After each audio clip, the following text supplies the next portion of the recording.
Sampai jumpa kembali kepada penggemar serial India. Alangkah baiknya tekan tombol subscribe agar tidak ketinggalan alur cerita sinopsis Gopi. Adegan dimulai.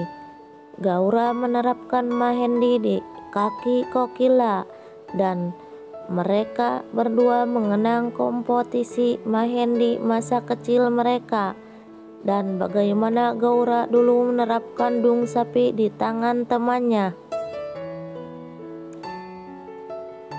Lalu mereka sangat senang bercerita masa lalu. Kokila tersenyum kepada Gaura. Gaura juga tersenyum sangat senang mengenang masa lalu mereka. Gopi masuk ke kamar Kokila untuk memberikan susu kepada Kokila. Lalu Kokila menerima susu itu dari Gopi.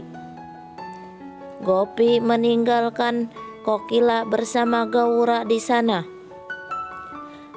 Lalu Gopi bertemu dengan Ahem di luar. Gopi menghentikan Ahem untuk masuk ke kamar Kokila. Ahem menanyakan tentang Kokila kepada Gopi. Lalu Gopi menjawab bahwa Kokila sedang sibuk. Jika dia tidak memiliki pekerjaan penting, dia bisa berbicara dengan Kokila besok.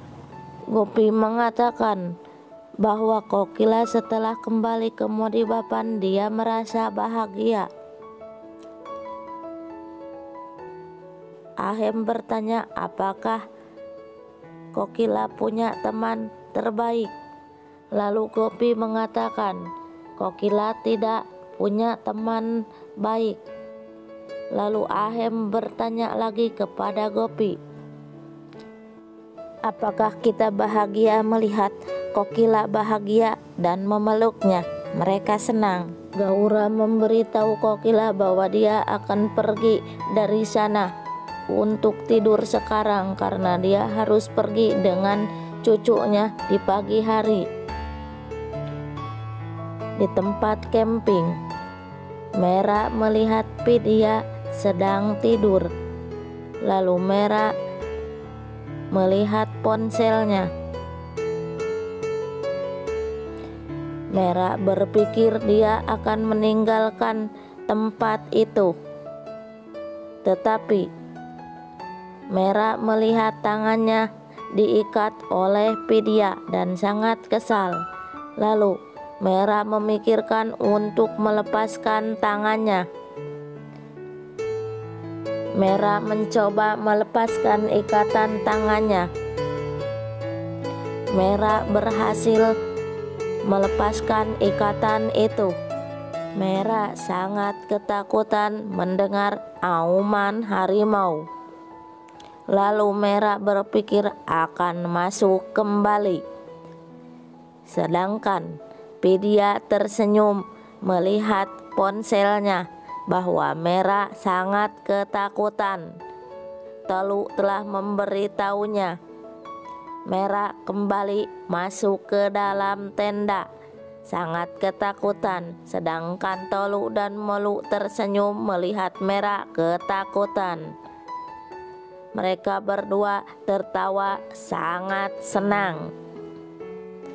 Mera masuk dan tidur berselimut sangat ketakutan, sedangkan Telu dan Melu masih melihat keluar.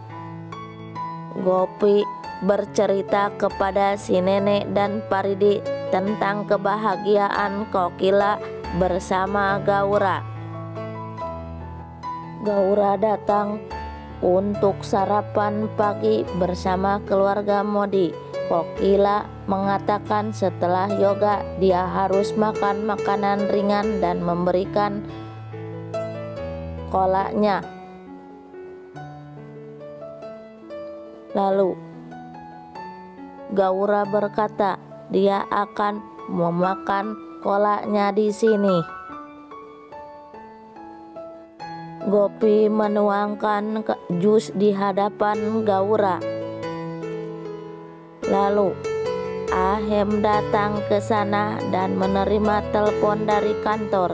Ahem memberitahu Gopi bahwa dia memiliki pertemuan mendesak di kantor dan tidak bisa sarapan. Gaura dengan sikap arogannya yang biasa memanggilnya Duper dan meminta kepada Ahem untuk memberitahu dari mana alamat itu berasal. Ahem mengatakan dia harus mengambil bantuan Gopi sebagai gantinya dan mengatakan rumah sah dekat dan sopirnya akan mengantarnya. Lalu Gaura bertanya apa yang terjadi kepada Ahem. Lalu Ahem memberitahu dia ada pertemuan bisnis di kantor. Merah mengatakan dia ingin mendaki bukit yang jauh. Tolu dan Molu memberitahu Merah bahwa mereka akan pulang sekarang. Pidia mengatakan sebelum anak laki-laki itu bertemu dengannya di hutan, dia ingin pergi lebih dahulu. Molu mengatakan kepada Merah, itu sangat sulit dan mereka harus pulang sekarang. Merah mengatakan dia akan pergi sendiri dan pergi tersenyum dengan rencana jahatnya. Gaura memasuki dapur dan melihat Paridi dan Gopi menyiapkan hidangan. Dia mencicipi ker dengan sendok. Paridi mengatakan dia seharusnya tidak melakukan itu karena Kokila tidak menyukainya. Kokila datang dan Gaura mengatakan bahunya mengambil kelasnya seperti guru. Gopi bilang dia akan menyiapkan ker lain. Gaura dengan tertawa jahatnya mengejek bahwa Gopi bekerja seperti pelayan sepanjang waktu. Kokila meminta kepada Gaura untuk berhenti mengejek Gopi. Gaura mengatakan mereka akan membagi ker menjadi dua dan membuatnya tetap mencicipinya. Kokila meminta Gopi untuk menyiapkan halwa untuk prasad dewa, bukan ker. Gaura tertawa dan mengambil Kokila untuk pergi dari dapur, meninggalkan Gopi dan Paridi. Lalu Merah melarikan diri dari saudara-saudaranya dengan mengatakan bahwa dia menjatuhkan gelangnya dan berlari.